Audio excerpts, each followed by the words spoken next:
दोस्तों नमस्कार। लेटेस्ट ज्ञान स्टडी में आपका स्वागत है। आज का टॉपिक है घमंडी का बाग। स्कूल से लौटकर सभी बच्चे घमंडी के बाग में खेलते थे।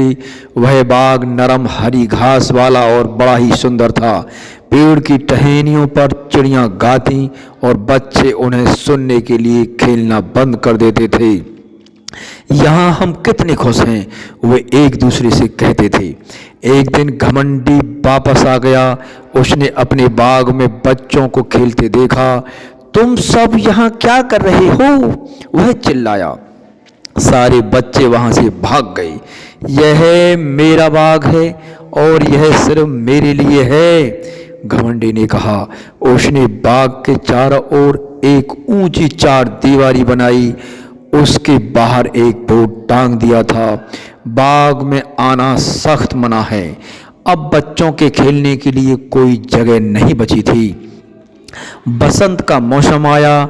सभी जगह छोटे छोटे फूल खिलने लगे, नन्ही चिड़ियां चहकने लगीं। परंतु घमंडी के बाग में अभी भी जाड़ा ही था। वहां थी केवल बर्फ और ठंडी हवा। हवा ने कहा, हमें ओलों को भी बुलाना है अभी। फिर क्या था, हर दिन 3 घंटे बड़े बड़े ओले बरसने लगे। घमंडी सोचता जल्दी ही मौसम बदलेगा, लेकिन न बसंत आया और न ही गर्मी। एक दिन घमंडी अपने पलंग पर लेटा था। उसे मधुर संगीत सुनाई दिया। एक छोटी सी चिड़िया उसकी खिड़की के बाहर गा रही थी। उसने बाहर झांका तो देखा दीवार के एक छेद से कई बच्चे बाग में घुस आए थे। वे पेड़ों की डालियों पर बैठे थे। पेड़ बच्चों का साथ पाकर बहुत खुश थे। उनकी कलियां खिलखिला रही थीं। बाग के एक कोने में एक छोटा सा लड़का खड़ा था। वह इतना छोटा था कि उसके हाथ पेड़ की टहनियों को छू नहीं पा रहे थे। वह टहनियां पकड़ने के लिए बार बार कूद रहा था। न छू पाने पर वह जोर जोर से रो भी रहा था। चढ़ो बेटा चढ़ो, पेड़ ने कहा और अपनी डालियों को नीचे झुका दिया। लेकिन वह लड़का बहुत छोटा था। यह सब देखकर घमंडी का दिल पिघल गया। मैं कितना बुरा हूँ, घमंडी ने सोचा। अब मुझे पता चला कि बसंत मेरे बाग में क्यों नहीं आया। मैं उस छोटे लड़के को पेड़ पर बैठा दूंगा।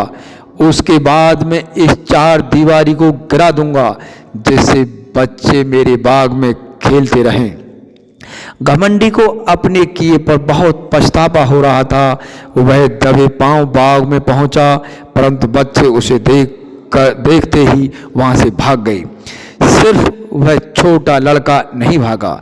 घमंडी चुपके से उसके पीछे गया और उसने उस लड़के को प्यार से उठाकर पेड़ पर बैठा दिया। छोटे लड़के ने खुशी से अपने हाथ फैलाए और घमंडी के गले में डाल दिए। बाकी बच्चों को भी लगा कि अब घमंडी बदल गया है।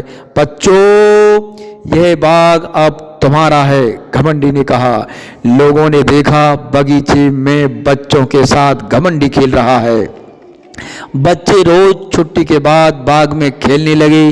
अब घमंडी कहने लगा, मेरे बाग में बहुत से सुंदर फूल हैं, लेकिन इनमें सबसे सुंदर फूल तो ये बच्चे ही हैं। दोस्तों, कहानी अच्छी लगे तो लाइक करें, शेयर करें, सब्सक्राइब करके ऑल के बटन पर दबाएं, जिससे हमारा हर वीडियो सबसे पहले आप तक पहुंचे।